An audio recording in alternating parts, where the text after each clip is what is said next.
Bagaimana hukum menabung di bank, transfer di bank kalau uangnya banyak? Karena hampir rata-rata pengusaha pasti berhubungan dengan bank.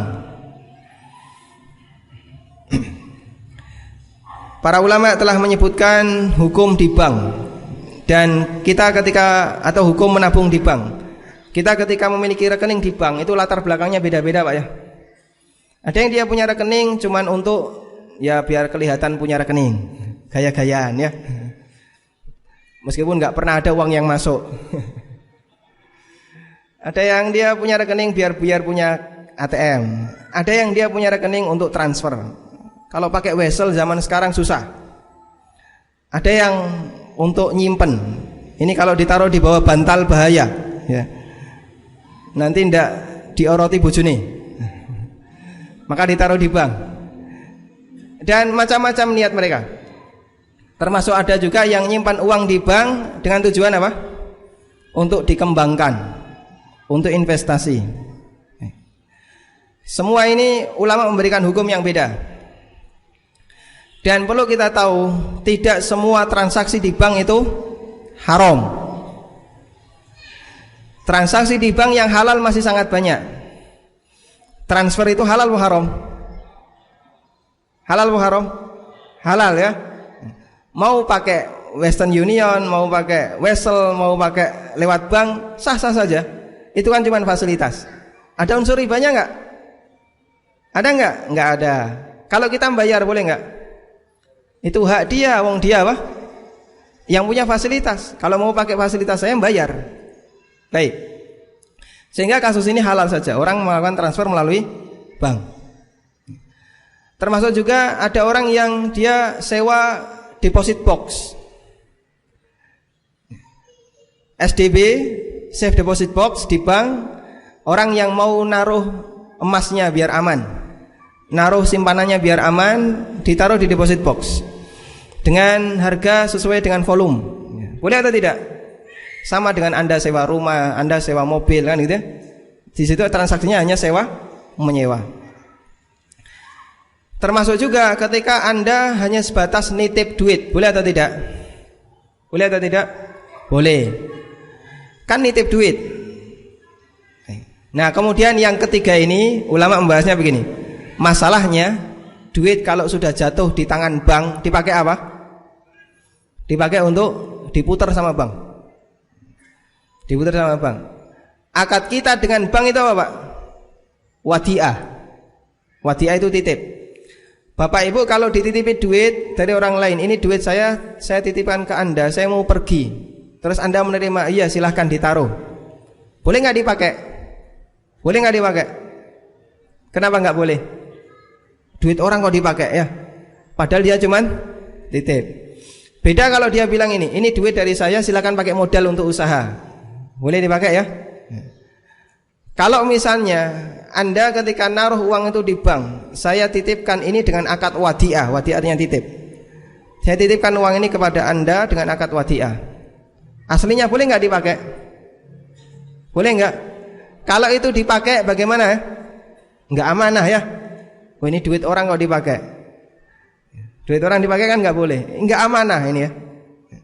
Ini salah satu contoh pelanggaran, memakai duit orang tanpa izin dari pemiliknya. Padahal kita ketika naruh duit itu tujuannya untuk cuman dititipkan, nanti diambil lagi kalau membutuhkan. Terlepas dari kegiatan mereka. Terus bagaimana dengan kita sebagai nasabah? Nah, di situ ulama memberikan pertimbangan.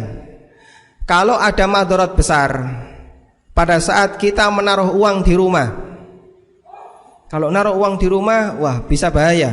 Rumah kita jadi sasaran pencuri. Sudah dikenal masyarakat, orang ini paling anti bank, pasti duitnya disimpan di bawah kolong kasurnya. Sudah, pencuri niteni Pak. Dia katanya nggak punya rekening bank, berarti duitnya ditaruh di bawah bantal. Itu bisa jadi sasaran pelanggaran, sasaran kriminal. Kalau ini terjadi, maka dalam rangka menghindarkan madarat yang lebih besar, para ulama membolehkan untuk dititipkan ke bank. Bagaimana jenis dagang yang ada cashback-nya? Boleh atau tidak? Cashback ini sebenarnya di situ memungkinkan ada dua harga dalam jual beli. Kalau di situ pakai syarat ya, pakai syarat yang belum tentu bisa dipenuhi. Misalnya begini, kalau Anda bisa lunas dalam waktu 6 bulan, nanti ada cashback 10%. Lunas dalam waktu 6 bulan, jelas atau tidak jelas? Tidak jelas, Pak. Dia dikasih, kalau bayar setahun harganya 1 juta. Kalau lunas dalam waktu 6 bulan, harganya saya kasih cashback 200.000. Terus dia ambil, ya sudah saya ambil barang itu. Kemudian dia bawa pulang. Nggak ada yang bisa jamin apakah nanti dia dapat rezeki sehingga bisa lunas 6 bulan, atau mungkin dia rezekinya kurang sehingga lunasnya setahun. Jadinya di situ ada dua harga.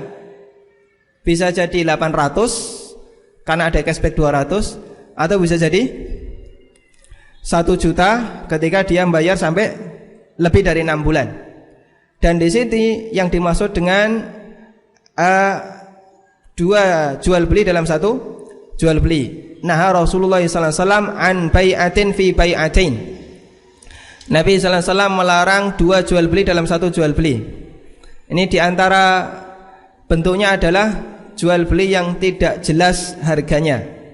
Bisa lebih murah, bisa lebih mahal. Kalau Anda pilih salah satu harga saja, ini malah boleh.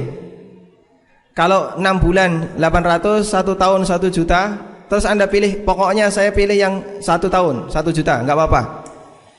Tapi komitmen pokoknya 1 tahun 1 juta. Ini boleh, ini satu harga. Dua harga itu pilihan di awal, tapi begitu deal transaksi berapa harga? Ketika deal transaksi berapa harga? 1 kan? Dia milih salah satu. Dan ini jual beli kredit yang ada di tempat kita. Anda bebas saja ngasih banyak harga. Kalau tunai 500, 6 bulan 800, 1 tahun 1 juta, nanti 1 tahun setengah 1.200.000. Banyak sekali pilihan harga. Silahkan pilih mau yang mana. Boleh enggak? Boleh tidak? Boleh saja ngasih pilihan harga kan boleh, Pak. Tapi harus dipilih salah satu ketika deal transaksi. Baik, saya pilih 1 tahun 1 juta. Ketika deal dia hanya satu harga. Ini diperbolehkan. Tapi kalau enggak jelas, nanti kalau bisa lunas lebih cepat tak kasih murah. Ini enggak jelas. Deal transaksi dia masih meninggalkan dua harga, antara lunas cepat atau lunas lebih lambat. Karena itu kalau cashback kasusnya seperti tadi tidak diperbolehkan. Tapi kalau cashback setiap Anda beli pasti dapat pengembalian, sah-sah saja, itu potongan harga. Bagaimana gaji PNS yang itu kalau pemerintah ngumpulkan kan campur-campur ya. Ada dari pajak diskotik, ada pajak judi, ada pajak apalagi ya. Ada hasil jual beli yang haram dan seterusnya. Dan pajak terbesar adalah pajak rokok. Berarti saya PNS makan hasil pajak rokok.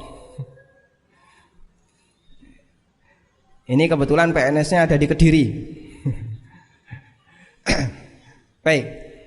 Jadi ketika Anda bekerja di domain yang halal, di daerah yang halal, maka Anda tidak bertanggung jawab dari mana gaji yang Anda terima, tidak bertanggung jawab dari mana uang yang diterima oleh orang yang bertanggung jawab untuk gaji Anda. Saya kasih contoh seperti ini. Ketika seorang sahabat radhiyallahu anhu, dia bekerja atau melakukan transaksi dengan orang Yahudi, mereka tidak diminta pertanggungjawaban untuk mencari tahu apakah duit Yahudi ini dari hasil jual beli khamar, jual beli babi, atau dari hasil riba, atau dari hasil suap. Sahabat tidak bertanggung jawab dengan itu. Padahal transaksi mereka dengan orang Yahudi satu hal yang biasa. Itu bisnis yang dialami oleh para sahabat Nabi sallallahu alaihi wasallam di masa silam, ketika mereka masih bertetangga dengan orang-orang Yahudi. Seperti itu pula ketika PNS, dia bekerja untuk siapa? Untuk negara. Maka negara bertanggung jawab untuk menggajinya. dan dia tidak bertanggung jawab dari mana negara ini mendapatkan uang tadi.